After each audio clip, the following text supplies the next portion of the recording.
दोस्तों आज की इस वीडियो में बात करेंगे भारतीय बाजार की, क्योंकि भारतीय बाजार लगातार गिर रहा है कुछ दिनों से, उसमें गिरावट देखने को मिल रही है। तो गिरावट का रीज़न क्या है और इस गिरावट में हम करें तो करें क्या, क्योंकि पोर्टफोलियो में काफ़ी ज़्यादा नुकसान दिखाई देने लगा है। ठीक है, तो क्या होल्ड करें या बेच दें? ठीक है, और ये गिरावट कहाँ जाके थमेगी, उसका बिग रीज़न क्या है सर, इसके ऊपर बात करेंगे। लेकिन अभी तक आप लोगों ने चैनल को सब्सक्राइब नहीं किया, प्लीज़ चैनल को भी ज़रूर सब्सक्राइब करें, क्योंकि आप लोगों का सपोर्ट ही मुझे मोटिवेट करता है, ताकि आप लोगों के लिए अच्छी वीडियो और अपडेट लेके आ सकूँ सर।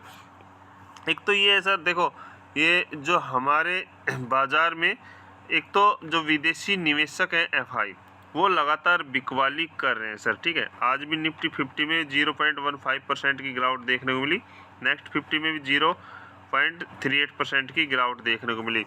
और हमारा जो निफ्टी 50 है 26,000 प्लस जा चुका था, वो 24,000 प्लस में आ गया। ठीक है, काफ़ी बड़ी गिरावट इसमें चल रही है।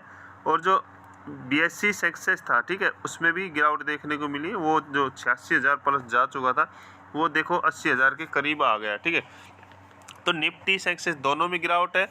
BSc all cap, mid cap, small cap और एनएससी माइक्रो कैप यानी कि स्मॉल कैप इंडेक्स सारे धराशायी हो चुके हैं। ठीक है, यानी कि जो विदेशी निवेशक हैं, उन्होंने यहाँ पे कम से कम 90,000 करोड़ यानी कि लगभग 10-11 अरब डॉलर से अधिक के शेयर है ना बेच डाले हैं, जिससे बड़ी गिरावट देखने को मिल रही है। ठीक है, तो कहीं ना कहीं कुछ थामा है। घरेलू निवेशक हैं भाई, उन्होंने भी खरीदारी की है, बट उन्होंने सेलिंग प्रेशर ज़्यादा बना दिया है। ठीक है, और कुछ हमारे रिटेल निवेशक हैं, वो भी यहाँ पे पैनिक हो जाते हैं। मेन रीज़न ये सर, क्योंकि एक तो ये सर, ये सारे है ना जो भी विदेशी निवेशक है, ये चीन की तरफ जा रहे हैं, यानी कि चीन के जो बाज़ार की तरफ है ना, इनका मूवमेंट चल रहा है। क्यों सर? क्योंकि चीन ने एक कदम उठाया है। चीन की तरफ से ये कदम है सर कि वहाँ पे, ठीक है, चीन ने क्या किया है कि उनकी अर्थव्यवस्था एक तरह से डगमगा चुकी थी, काफ़ी कमज़ोर हो चुकी थी, तो उन्होंने कुछ राहत पैकेज लेके आए हैं। ठीक है, राहत पैकेज ये क्या है कि उन्होंने कुछ ब्याज दरें है ना वो घटाई है। ठीक है, ब्याज दरें घटाई है। ठीक है, लगभग 0.25% की कटौती की है। ठीक है, तो इसलिए भारतीय बाजार की बजाय उनका विदेशियों का चीन की तरफ रुझान हो गया है। ठीक है, तो इसलिए लगातार वो यहाँ से शेयर बेच के चीन में निवेश कर रहे हैं। ठीक है, और उस समय एक हमारा मार्केट भी देखो तो ऑल टाइम हाई पे था सर। ठीक है, काफ़ी बड़ी इस बार देखो तो ऑल टाइम पे खड़ा था, रिकॉर्ड पे रिकॉर्ड बनाए थे। ठीक है, जो हमें एक तरह से अनुमान था कि क्या इस निफ्टी 25,000 चला जाएगा।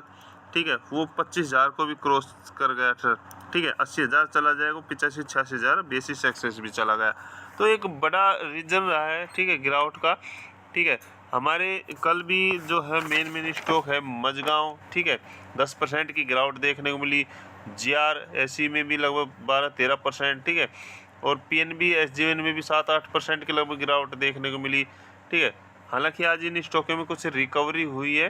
ठीक है, लेकिन काफ़ी बड़ी गिरावट 3-4 दिनों से स्टॉक में जो तेजी आई थी, बड़ी गिरावट इनमें देखने को मिल रही है सर। ठीक है, तो अब है क्या स्टॉकों में क्या करें? ठीक है, देखो सर, काफ़ी बड़ी गिरावट हो चुकी है, तो मुझे नहीं लगता कि इस गिरावट में बेचने का कुछ फ़ायदा होगा। ठीक है, देखो मार्केट में जो डर गया वो एक तरह से मर गया। ठीक है, यानी कि हमें क्या करना है, यदि कुछ पैसा है, ठीक है, हमारे पास यदि कुछ और अमाउंट है, तो दूसरे यदि हमारे पास यदि कहीं भी दूसरा डीमैट अकाउंट है, वहाँ पे इस गिरावट में वहाँ पे आप क्वांटिटी खरीद लो। ठीक है, और जैसे ही मार्केट यहाँ से रिकवर होगा, देखो हमारे ये पैसा तो रिकवर हो जाएगा, तो वहाँ आपको प्रॉफिट देखने को मिलेगा जो आपने इस गिरते हुए मार्केट में पैसा इन्वेस्टमेंट किया है। ठीक है, बाकी जिनके पास यदि ये है कि देखो यहाँ पे सब कुछ डूब जाएगा, ऐसा कुछ नहीं है, बट अब आपको थोड़ा पेशेंस दिखाना पड़ेगा, और पेशेंस ही है जो हमारा बड़ा पैसा बनाता है मार्केट में। ठीक है, और यदि मार्केट में गिरावट होती है तो वहाँ पे संभलना सिखाता है। ठीक है, तो पेशेंस रखो। ठीक है, अमाउंट है तो आप निवेश कर सकते हो अच्छे स्टॉकों में गिरावट में। ठीक है। बाकी होल्ड करने की सलाह दी जाती है, क्योंकि बेच कर जाने में कुछ फ़ायदा नहीं। कल को ही यदि मार्केट रिकवर कर गया तो आपको वहीं बहुत बड़ा नुकसान फिर से दिखाई देने पड़ेगा, और आप फिर से कहीं ना कहीं ऑल टाइम स्टॉक पे कहीं ना कहीं उसमें तेज़ी में खरीद लोगे। ठीक है, तो होल्ड करो, यही सलाह दी जाती है आपको।